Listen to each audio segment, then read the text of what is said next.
I want you to look at something.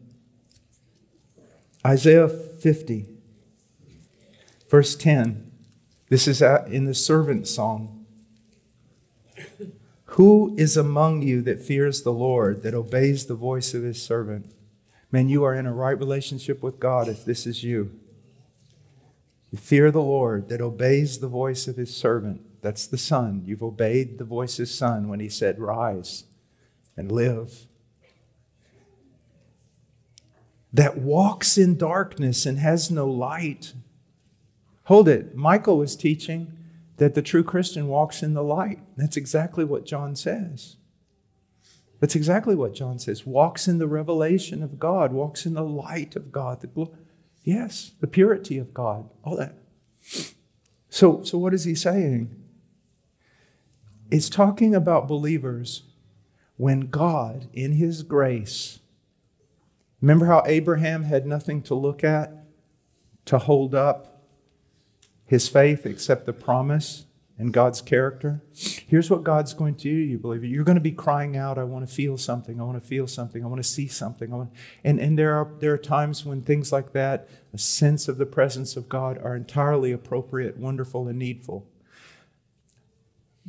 But when you really start getting into the more difficult classes in God's teaching, he will leave you at times in utter darkness. Leave you without anything to sustain your hope or your faith except your knowledge of his character. And if God promised to hold the hand of Messiah when he walked on the earth, you can be sure that he holds the hands of the Messiah's disciples. So let him trust in the name of the Lord and rely on his God. Let him do that. Not trust in what he can see. God will take away your feeling. He will even take away the sense of his love from you. He will sometimes leave you and it seems completely barren. Why is he doing it? That you learn to trust in the nature, the character, the word of your God. And then he goes on. Behold, all of you who kindle a fire, who encircle yourself with firebrands, walk in the light of your fire.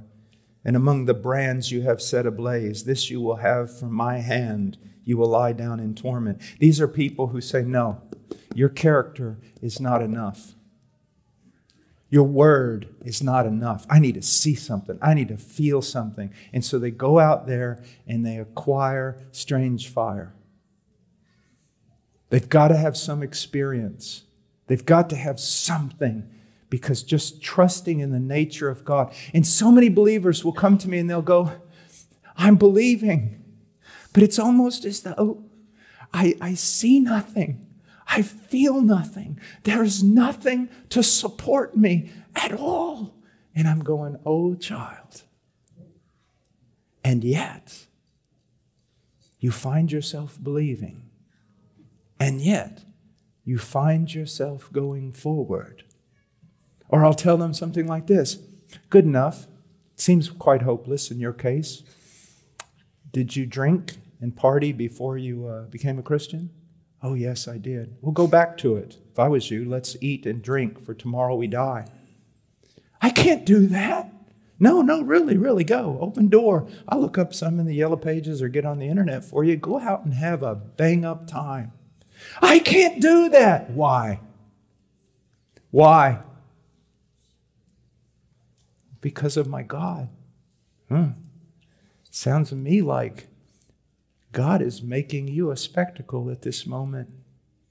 And he's very happy because he has left you with nothing.